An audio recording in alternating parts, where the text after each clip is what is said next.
Welcome to the Ernie Chambers Show.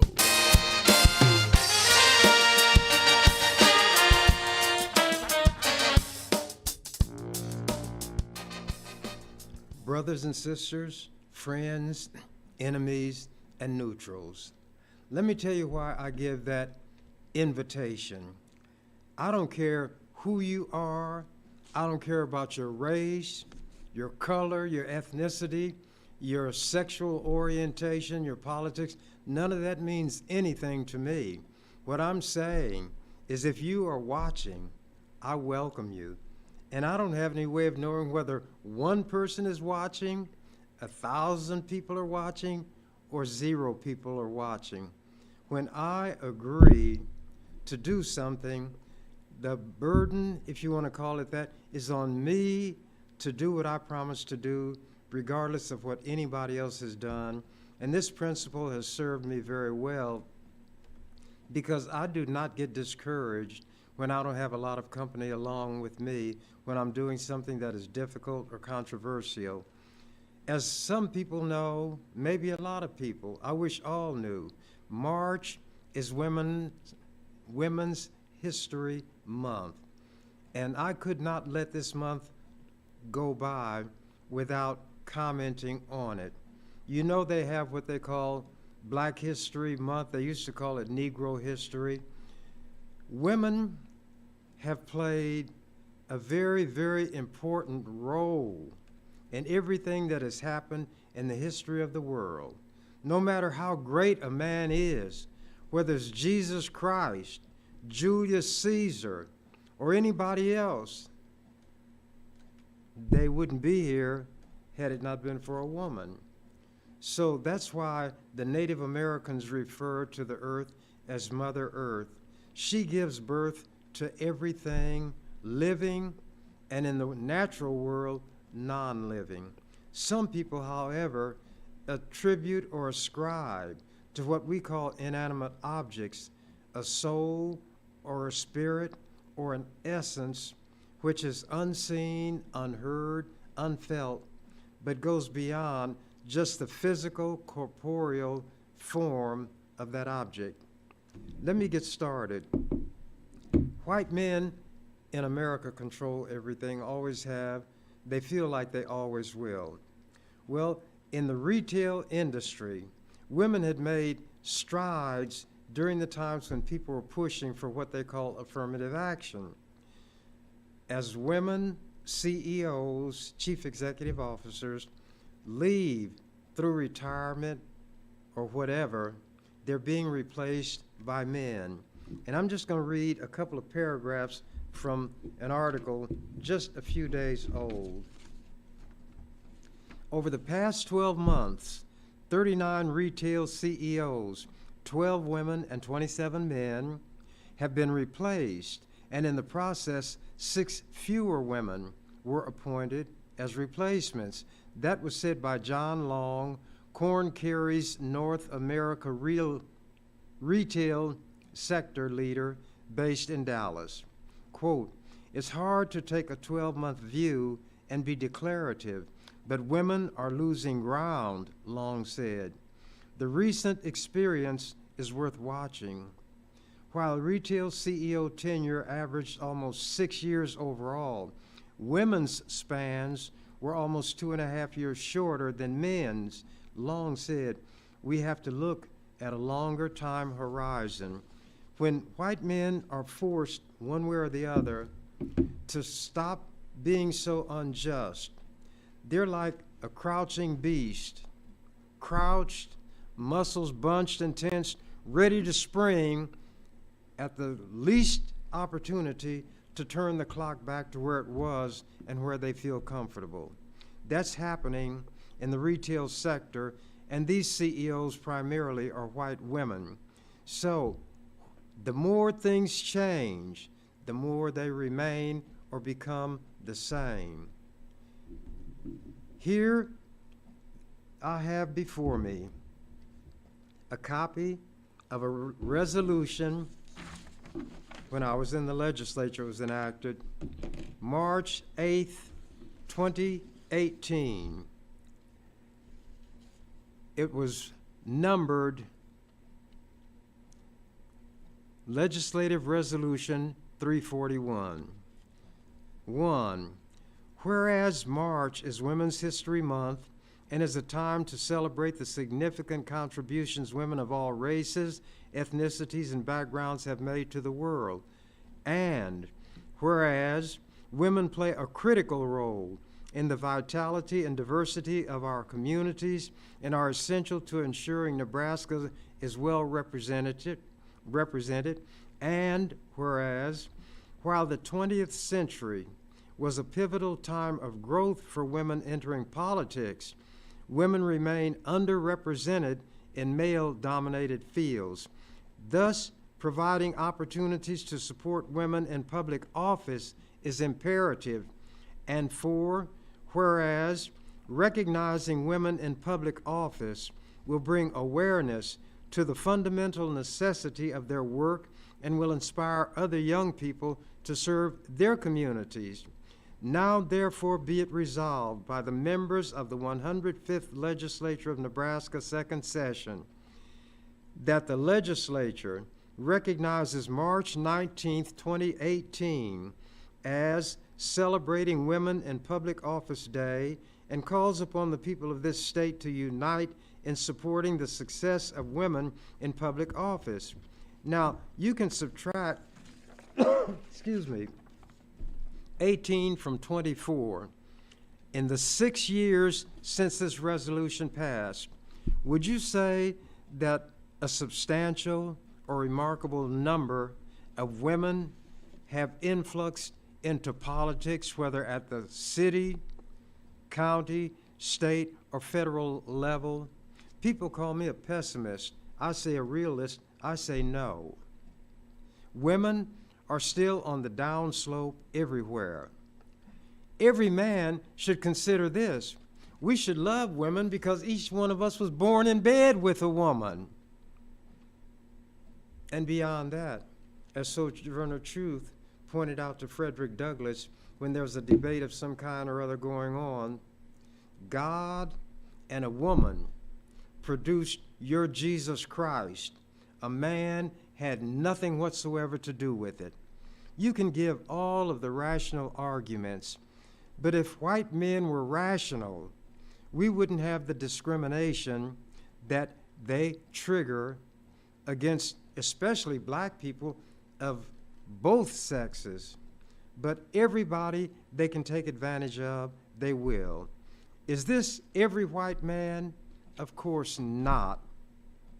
But it has to be a substantial number for the entire nation to be infected with this evil. Now, I'm going to read something that might be strange to hear coming from me because of the misperception people have about me. I always said in the legislature, I am the defender of the downtrodden. I don't care about race, religion, sexual orientation. And there seems to be so much concern about what happens in between people's legs that I told my colleagues in the legislature, you need to get off crotch watch and give your mind to something a little higher up on the anatomy, the heart and the mind. Did it do any good? Is a pig's rump beef? Abigail Adams lived to be 74 years old. She was born in 1818 and died 74 years later. She was born in 1744. Now, this woman was married to the second president of the United States, John Adams, and she was known for writing letters, and there have been gatherings and collections of them. I'm just going to read a few things. Writing to her husband, in the new code of laws which I suppose it will be necessary for you to make, I desire you would remember the ladies and be more generous and favorable to them than your ancestors. Do not put such unlimited power into the hands of the husbands. Remember, all men would be tyrants if they could. If particular care and attention is not paid to the ladies, we are determined to foment a rebellion and will not hold ourselves bound by any laws in which we have no voice or representation. That was written to John, March 31st, 1776. May of that same month, of that same year, writing to John Adams, whilst you are proclaiming peace and goodwill to men, emancipating all nations, you insist upon retaining an absolute power over wives. But you must remember that arbitrary is, like most other things which are very hard, very liable to be broken. And notwithstanding all your wise laws and maxims, we have it in our power not only to free ourselves, but to subdue our masters, and without violence throw both your natural and legal authority at our feet. May 7th, 1776.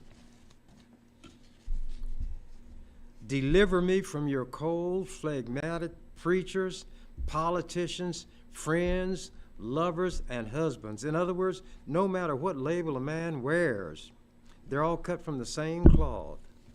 That was written to Johnny August 5th of 1776.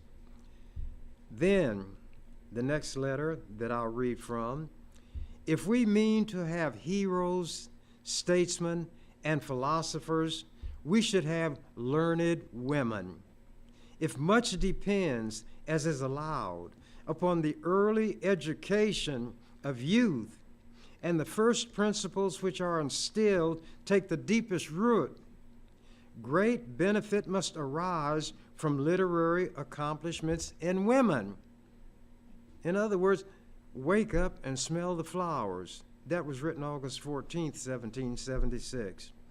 And this, it is really mortifying, sir, when a woman possessed of a common share of understanding considers the difference of education between the male and female, even in those families where education is attended to. Nay, why should your sex wish for such a disparity in those whom they one day intend for companions and associates? Pardon me, sir, if I cannot help sometimes suspecting that this neglect arises in some measure from an ungenerous jealousy of rivals near the throne. That was not written to John Adams. That was written to John Thaxter. I'm not going to tell you who he was. Check it out. Now here she is writing to John. I regret the trifling, narrow, contracted education of females of my own country. I thought I should read that in Women's History Month. And remember what I read, the little rhyme that I wrote? Why was March the month for women's history selected? When the truth's revealed, it may disarm. As in many instances, it may prove unexpected. Rearranged, its letters spell out charm.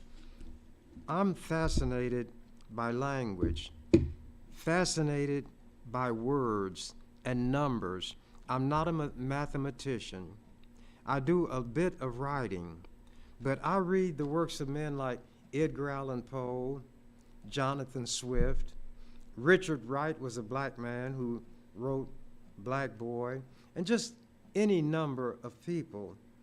They take words, and those words sometimes, to me, will come off the page and assume, in my mind, a shape of their own, and we converse. I don't borrow books from people because I talk back to the author. I write in the margins of all of the books that I have. I underline. I have a conversation. I'm not one who absorbs like a sponge. and become whatever it was that was absorbed without being changed. I'm constantly learning. I want to know everything, but obviously I cannot. So I read a lot. I count sometimes the letters in individual words that are pronounced the same but are spelled differently. English is one of the most difficult languages to learn because that group of letters, O-U-G-H, in the word enough, it sounds like uff. But in that rockabye baby, when the bow breaks, that's B-O-U-G-H, but it's not pronounced buff, it's pronounced bow. So even though A, and there the O-U-G-H is pronounced like a long O. O, ow, uff, from the same grouping of letters. The only difference is the first letter preceding them. How difficult would a language like that be for somebody whose language it is not? English is one of the most difficult languages to learn. Excuse me. Now I'm going to read something that goes to efforts I put forth to maintain a dignity for the legislature as an institution. I wanted us as lawmakers to respect the law. As a member of the legislature, I would tell them, this is not my legislature, it's yours, but I respect it more than you do. I came here because the people in my community wanted me to be here. From the time I was in my late teens, black adults came to me for advice and assistance. I would appear before the city council. I would go down to the police station when people had been arrested. You might call it foolhardy, but I just didn't have any fear. But I was very disgusted and upset with the things that were done to black people, and it didn't matter whether we had a lot of money, whether we had education, whether we were threadbare or wore the finest threads. If you were black, get back. And the irony was that I knew people as pale as those who were called white, but they were referred to by the N-word and treated like the so-called N's were treated and were referred to as Negroes. So some of that was confusing to me when I was younger. So one thing that allowed me to remain sane was to come to the conclusion that grown people are crazy. And what I had to do was figure out for myself what made sense. But if I wanted to survive and not get, as old people would say, knocked into the middle of next week, having been dealt with all their lives, and their forebears having been dealt with all their lives, violence inflicted by white people on them on whim. Those who are beaten seem to develop a desire, an urge, or an inclination to become beaters. So self-preservation was inbred in me early in life. I knew, although this is not the way I formulated it, I heard this expression much later, but I remembered it, a still tongue leads to a wise head. But for me, a still tongue leads to an unbroken head. So if I didn't want to get, as older people say, knocked into the middle of next week, I knew when to keep a still tongue in my head. But as I grew up, I didn't have the fear that some had, because I thought some things just shouldn't happen to anybody, and certainly not us, when we hadn't done anything to anybody. The idea of being inferior, that word was not known to me, but I experienced as a child in grade school what being in that status meant when the white teacher, whom my parents taught me to respect, read Little Black Sambo, that vicious tale that demeaned, degraded, and disparaged us, read to me and the class. I was the only black child there, by a white teacher my parents taught me to respect, and was laughed at. I didn't cry, but I felt deserted, and this teacher knew that I couldn't fight back, that I didn't know how to fight back, and she did that to me, and I'll never forget it.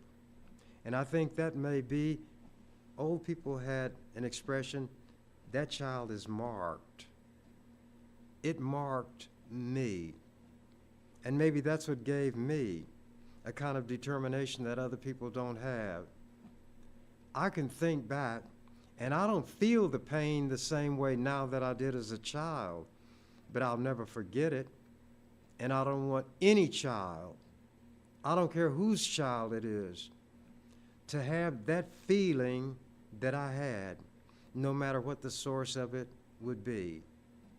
For some reason, little children are now attracted to me, and a guy had written an article and said, Chambers is a magnet for young people.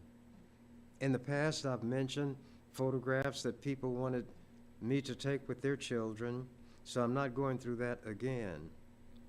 But anybody who I see abusing children is somebody who bears watching. But among the least, the last, and the lost, who are my constituency, the children play a prominent role. Jesus had a way with children, and his disciples were like most grown people are now when it comes to who's going to get the attention of somebody important. His disciples told him, look, don't be messing with those children. Important people were here. And Jesus said words to the effect, these children are very important. Unless you become as little children, you shall in no wise enter the kingdom of heaven. He who offends one of these, my little ones, it were better for him that a millstone be tied around his neck and he be drowned in the depth of the sea. So if I see somebody abusing children, that person bears in my mind what people call the mark of Cain, the mark of one who has not yet done it, but very well may be a murderer. White people create images and symbols to impose on other people, but those things mean nothing to the white creators. These white people in Nebraska have what they call a constitution. Oh, but by the way, while I was growing up, I learned by heart much that's in the Bible. Memorized long passages, not just in the Psalms. Everybody knows the 23rd Psalm. They know of it if they don't know it. But I picked up some principles along the way. And here's something interesting. While these idiot white people who call themselves Christians are banning books because they say they contain sex and so forth, that's good. I wish they could ban all the books and the Bible would be banned. The Bible describes rape, murder, incest. Look up Absalom. He raped his own sister. Some people who study languages look at the part of the scriptures that describe the relationship between David, who became the king, and his good friend Jonathan. The same word that described love between a man and woman was the word love used to describe the relationship between David and Jonathan. But these white people say, well, but that, because they don't want to face this truth. What somebody does in their bedroom is no business of mine. I wouldn't put my ear to anybody's bedroom door, and I wouldn't put my eye to their keyhole, because it's not any of my business. And as I say, they ought to get off crotch watch and mind their own business. But their Constitution is supposed to be the fundamental law of their country when it's the U.S. Constitution, of the state when it's the state. It's the foundation, and everything is erected thereon. The laws are like buildings constructed on that foundation. I wanted that Constitution to be respected, so when senators brought laws, potential laws, I would examine them and I would analyze them, and I would show them that there were parts in it that was unconstitutional and that it should change. Sometimes they accepted it, sometimes they didn't, because they were carrying legislation for lobbyists who paid them, and they were supposed to get it enacted in the way that it was written. So they just had a battle on their hands with me. They brought, in a state like Nebraska, where everybody maybe who's white out in the country got a shotgun and will hunt anything moving. But they wanted to put into the Constitution, because some dumb senator went to Minnesota and saw where they put in their Constitution a provision to protect hunting, trapping, and fishing. They wanted to put it in the Nebraska Constitution. I said, that's stupid. And then with a little research, I saw that somebody had attempted to do it when the U.S. Constitution was being written, and it was ridiculed and laughed. They said, well, I won't go through that. It'll take too much time. But I said, in a state like Nebraska, there will be no laws against hunting, trapping, as cruel as it is, or fishing, as cruel as it is. How would you like somebody to hold your head under the water and not let you breathe? You wouldn't like it, would you?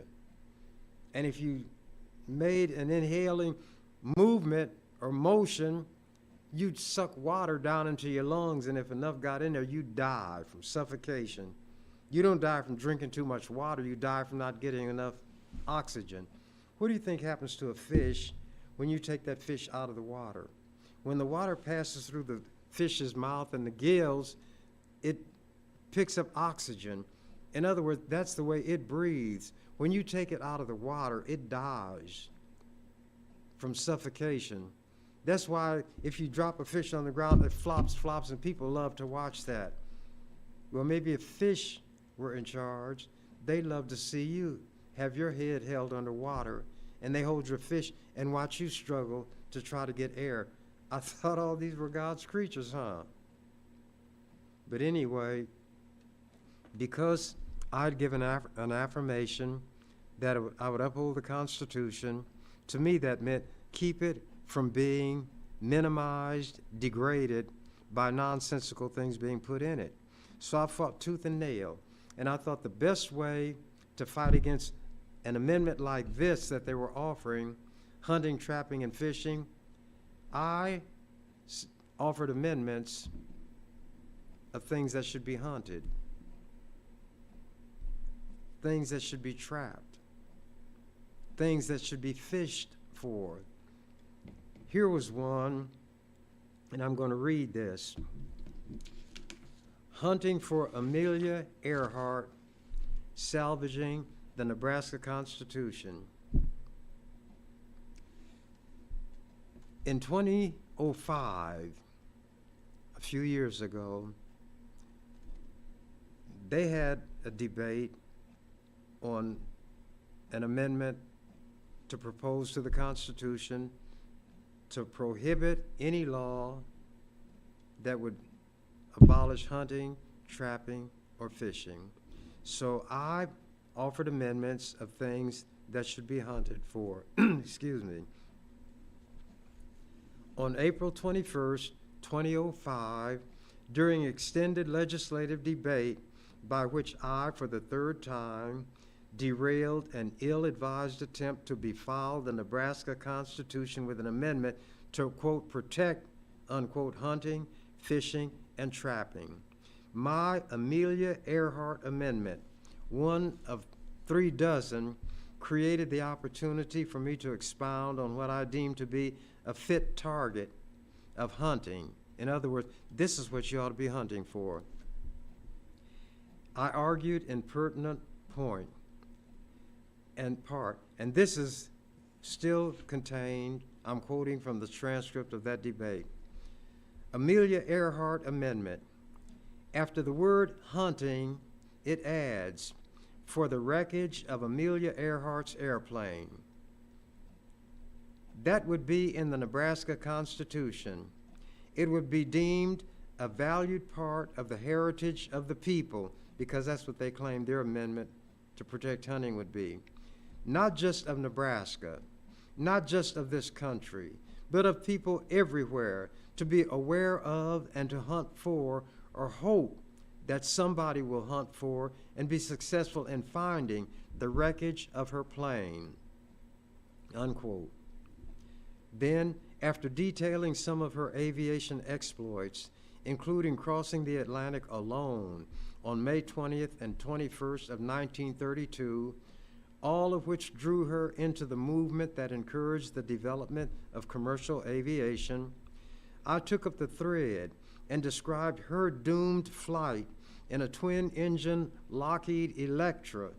And I read Greek mythology, and I know a few things. And I recounted the Greek origin of the name Electra and how other planes and ships bearing that name had met with disaster historically, and some people are superstitious. They think the name or the word Electra attached to something dooms it. In many cases, things happen to be doomed that had that name. The significance of a successful hunt for Amelia.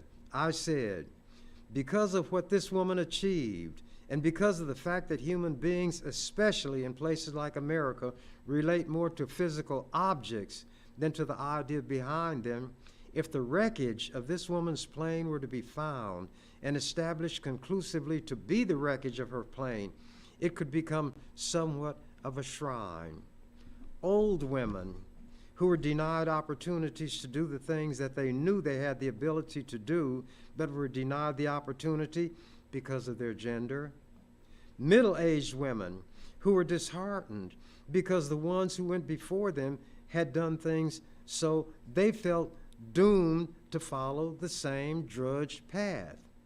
And young women who, because they still have a degree of rebelliousness and unwillingness to be roped in and tamed and made to feel that they've got to live as somebody else has lived just because they did it, all of these categories of women, old, middle-aged, and young, could go to that shrine. They could, and this is direct quotes from the transcript that will be a part of Nebraska history as long as there is a legislature.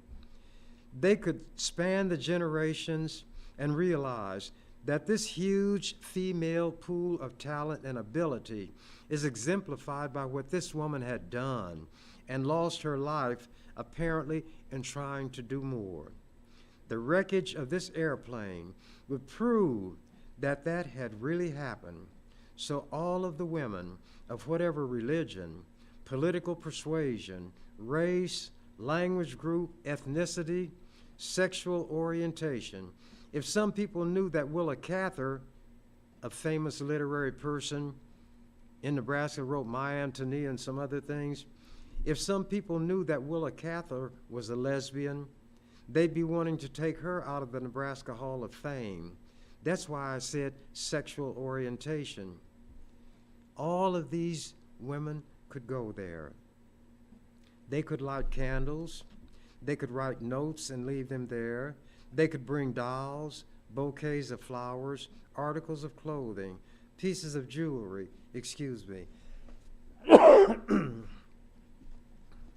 anything that they felt they wanted to leave at that shrine to recognize and acknowledge what this woman had done, and to try to keep alive the spirit that she manifested, and walk away from there refreshed in their own spirit, stirred in their minds, inspired in their hearts, and determined to show what women as a united force can do, unquote.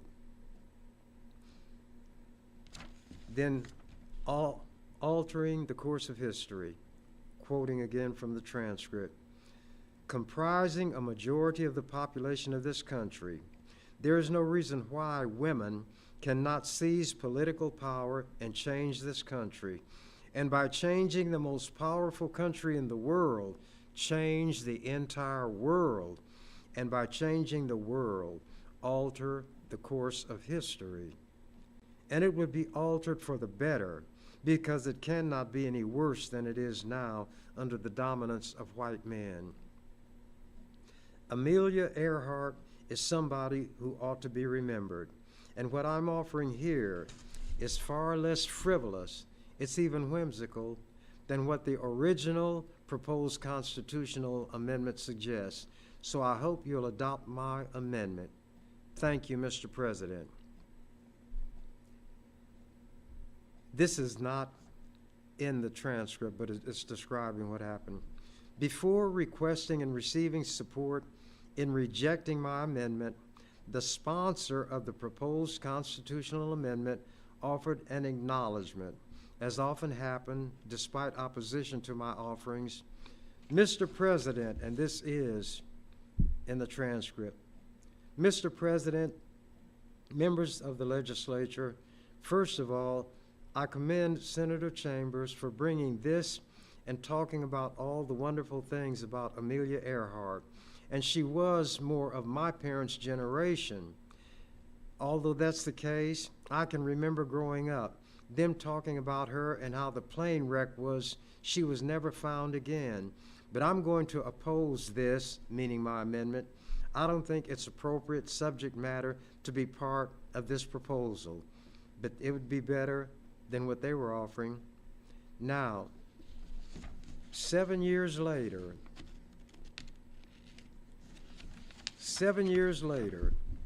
July 23rd, 2012, this is what was written by the Omaha World Herald, and it carried an Associated Press article headline, Earhart Mystery End, near end with a question mark. The caption under an accompanying photo says, quote, underwater robot will aid hunt for Amelia Earhart's plane. The piece details a $2.2 million expedition to a remote island in the Pacific nation of Kiribati, quote, where they hope to find the wreckage of her Lockheed Electra, unquote, in nearby waters. She went missing in an attempted around-the-world flight in 1937 with her navigator, Fred Noonan. In January 1935, she was the first person to make a solo flight from Hawaii to California. Previous attempts by male pilots all ended in disaster. On April 21st, 2005, I gave that extended debate. And what the World Herald had written was about the attempt to recover the wreckage of Amelia Earhart's plane. That was 7 years after I had offered my amendment. Now, I'm going to go to what I call the queen of all that I've said. It happens that she's a black woman. Her name, Harriet Tubman. There is an outfit called the Bradford Exchange Mint, and they minted a silver coin to commemorate the 200th anniversary of Harriet's death. When Harriet Tubman decided to risk everything for freedom, she may not have been aware of Patrick Henry's "Give me liberty or give me death" speech, but she knew the truth of it in her own heart and her everyday life. She later said to her biographer, quote, slavery is the next thing to hell, unquote, and, quote, I had reasoned this out in my mind. There was one of two things I had a right to, liberty or death. If I could not have one, I would have the other. That's what she said. Now, let me give you what Patrick Henry said in 1775. a good number of years before Harriet was born. And he was talking about the British coming because Patrick Henry himself was a slaveholder who fathered children on black women by rape. And by doing that, he was unfaithful to his wife, so it was adultery. But he is a white American hero. And this is what Patrick Henry said in his speech before the Virginia Convention in Richmond, March 23, 1775. It is vain, sir, to extenuate the matter. The gentleman may cry, peace, peace, but there is no peace. The war has actually begun. The next gale that sweeps from the north will bring to our ears a clash of resounding arms. Our brethren are already in the field. Why stand we here idle? What is it that the gentlemen wish? What would they have? Is life so dear or peace so sweet as to be purchased at the price of chains and slavery? He didn't say this. Like we keep black people in? Forbid it, Almighty God. I know not what course others may take, but as for me, give me liberty or give me death. She knew that those were the two alternatives that slavery allowed her. If I could not have one, I'd have the other. Her daring escape from Maryland's eastern shore in 1849 was just the first of her many exploits. After gaining her freedom, she was determined to free as many others as she could. Tubman earned the nickname Moses after the biblical prophet Moses, who led his people to freedom. She made at least 13 journeys back to the South to free members of her family, as well as dozens of others. In all of her journeys as a good conductor on the Underground Railroad, she proudly said she never lost a single passenger. With the outbreak of the Civil War, Tubman viewed a Union victory as the best way to free more slaves. Therefore, she served with Union forces as a nurse, scout, and spy. Following emancipation, she continued to work for equal rights, including women's suffrage, which did not occur until the adoption of the 19th Amendment to the U.S. Constitution. Born a slave, she has become a shining example of how much Americans have always valued freedom and gave themselves to achieve it. Harriet Tubman's decision to escape slavery was not an easy one. As much as she hated her slave status, leaving meant abandoning her family, her home, and everything familiar. She knew she risked losing her life or being enslaved in even worse circumstances. Yet in 1849, she was determined to risk everything for freedom.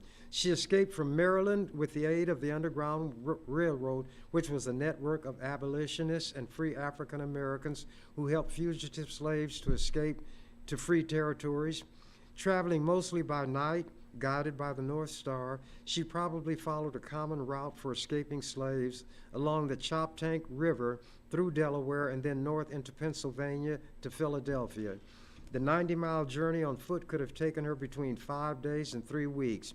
Traveling across unfamiliar territory and treacherous waterways in the dark, she also had to hide from slave catchers seeking rewards for fugitive slaves. Once she made it to freedom, she committed herself to working to abolish slavery and to save as many lives as she could.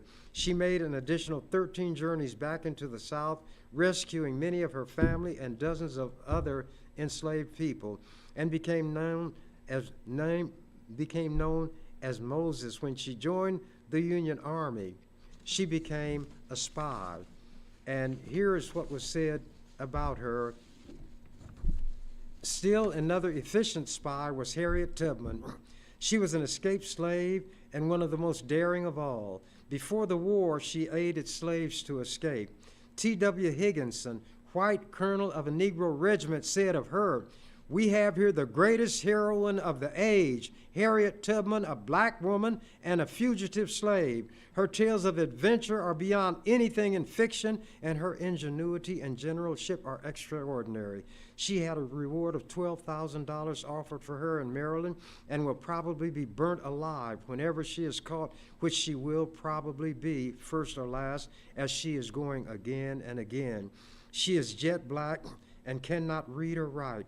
only talk besides acting. Wendell Phillips, he was a great, well-known abolitionist. Wendell Phillips, in an outburst of admiration, called her, quote, the best and bravest person on this continent. Then General Sexton, to whom she gave valuable information, praised her zeal and courage. When she died in 1913 at the age of 80, she was given a military funeral. How many people knew that about Harriet Tubman? And these are things that these white people who hate CRT, critical race theory, don't want in the textbooks because they say it makes little children feel bad. Now, I'm not an artist. I'm a drawer. And I made a sketch. There's a guy named Billy Joel I like his singing. He sang a song called Piano Man. He said this guy he played the piano and these people came around him. And one guy came to him and said, play me a song, something. Play me the song, tune of a melody. I can't really call how it goes, but it's sad and it's sweet, and I knew it complete when I wore a younger man's clothes. I drew this when I wore a younger man's clothes. You probably cannot see it well, but that was my vision of what Harriet Tubman would have been like. And they said there was one time they were on one of the journeys back, and this brother got tired. Feet were hurting, and he was scared because it was now night, and sometimes they could hear hounds baying, and they didn't know whether they were barking because they're out hunting or they were on their trail. So he said, Sister Harriet, I can't go on. I got to go back. She said, you will not go back. You will go on. He said, but Sister Harriet, I can't go back. She reached inside this long garment that she was wearing, reached inside and pulled out a pistol with a barrel that long. And to this brother, the opening in the barrel looked that big. As she put it against his nose, she said, you gonna be free or you gonna be dead? He said, Sister Harriet, I think I'm gonna be free. And that's what happened. He wound up reaching freedom. There are so many things about our people that have been kept from us, that will be kept from us, that we need to speak out. And when I was in the legislature, I constantly gave them lessons in history, constantly talked about black people who had done great things and not been acknowledged, talked about white people who worked with black people who even during those days, they ran a risk by associating in such a way. But even with all of that, there were some white men and white women who joined us in our struggle. So we, who are the most oppressed people in this country, the most oppressed who have ever been in this country, have to realize that as much as white people in general might have contempt for us and mistreat us, we still have to find it in ourselves to judge each person individually and treat them based on how they deal with us. So I keep an open mind toward everybody. Nobody can treat me better than I will treat them. But I say this for us, white people in general dislike and will discriminate against us in general. If such were not the case, all of the barriers based on race would be eliminated. That's not going to happen during my lifetime. I've only got a few days left, not 24-hour days, but I could have just a few 60-minute hours left or 60-second minutes left for all I know. But they say in the Bible, the years of a man's life are 70. A score is 20 years. 3 times 20 is 60 plus 10 is 70. I'm 86, so I'm living on borrowed time, or I'm living on time that somebody who died ahead of time left to me. The fact is that I'm breathing, I'm living, I'm conscious. And the reason I worked so hard when I was in the legislature to help other people regardless of race, religion, sexual orientation, or anything else. I am the most selfish person in the world. I am extremely uncomfortable when I'm in the presence of somebody suffering unmerited harm. So, with all due respect to that person who's being harmed, my selfishness impels me, in order that I might have peace of mind, to help that person. So I help the least, the last, and the lost. Not to be noble, not to be praised, but for my own peace of mind's sake. But for those out there who need something else, if you claim to be a Christian based on what that supposedly means, and you believe what's in the Bible, you claim to, what about love your neighbor as yourself? Do unto others as you would have them do unto you. What about all of those things? But instead there's whooping, there's hollering, there are cutthroat preachers who will filch money from the widows, who will take food from the orphans, so to speak, and not be an example of what it is they preach. I may not be a good example in some people's mind, but other people's judgment doesn't mean anything to me. I have one true friend, and that friend is deep down inside of me. And that friend knows me like nobody else does. I can't pull the wool over his eyes. I can't trick him. And the only time I can lay my head on my pillow at night and sleep the sleep of the just is when that friend deep down inside of me says, you traveled all those miles before you slept. You had promises to keep, and those promises you kept. Therefore, I will let you have a peaceful night's sleep. The world is not going to change itself.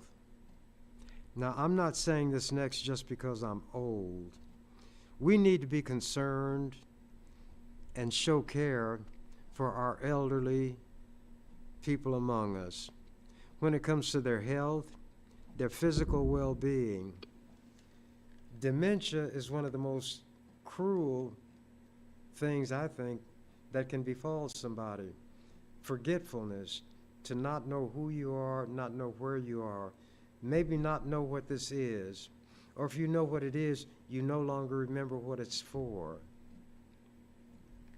Imagine if you have just enough awareness to be aware of how forgetful you're becoming. Can I say that I'm not forgetting things? Absolutely not. I wish I could remember everything that ever entered my mind from the time I was conscious. Now, sometimes I can remember long stretches of poetry. My favorite is The Raven by Edgar Allan Poe. Just a verse. Once upon a midnight dreary, while I pondered weak and weary over many quaint and curious volumes of forgotten lore, while I nodded, nearly napping, suddenly there came a tapping, as of someone gently rapping at my chamber door. 'Tis some visitor, I muttered, tapping at my chamber door, only this and nothing more. Ah, distinctly I remember, it was in the bleak December, and each separate dying ember wrought its ghost upon the floor. Eagerly I sought to borrow from my book's surcease of sorrow. Sorrow for the lost Lenore, for the rare and radiant maiden whom the angels named Lenore, nameless here forevermore she had died. And the silken, sad, uncertain rustling of each purple curtain thrilled me, filled me with fantastic terrors never felt before. so that now to stop the beating of my heart, I stood repeating, 'tis some visitor entreating entry at my chamber door, some late visitor entreating entry at my chamber door. Only this and nothing more. Then he goes on, and then he says such and such. Then he says, open here, I flung the shutter. Then with many a flirt and flutter, in there stepped a stately raven of the saintly days of yore. Not the least obeisance made he, that mean bowing and scraping. Not a moment stopped or stayed he, but with mien of lord or lady, perched above my chamber door, perched upon the bust of Pallas, one of those old gods, perched upon the bust of Pallas, perched and sat, and nothing more. Then you have to go on, and then you ask this grim, ungainly, ghastly, gaunt, and ominous bird of yore. But then the famous word, quoth the raven, nevermore. And it goes on for 20-something stanzas. I used to know every one of them. When I wore a younger man's clothes. But I wasn't quoting it all the time like I was in those days either. I even liked some of the poetry of one of the biggest racists of all time, Rudyard Kipling. A racist. But he did have the, if you want to call it decency, to respect and acknowledge in other people who were of inferior groups, those occasional noble ones, who show that there is a spark of dignity in every group. And he may have had a struggle within himself, but down through history, the British people have tried to determine who they think the greatest writer of all time among themselves would be. And guess who that rascal was? Rudyard Kipling, who said, if you can keep your head when all about you are losing theirs and blaming it up on you, I finish that, you must be the executioner. I think that my time is up, and I don't want to take that which does not belong to me. So I'm going to say so long until the next time. You've been watching The Ernie Chambers Show. If you'd like to leave suggestions, email us at ewcfacts@gmail.com. If you'd like to leave suggestions, email us at ewcfacts@gmail.com. That's ewcfacts@gmail.com. This is an EWC Communications production.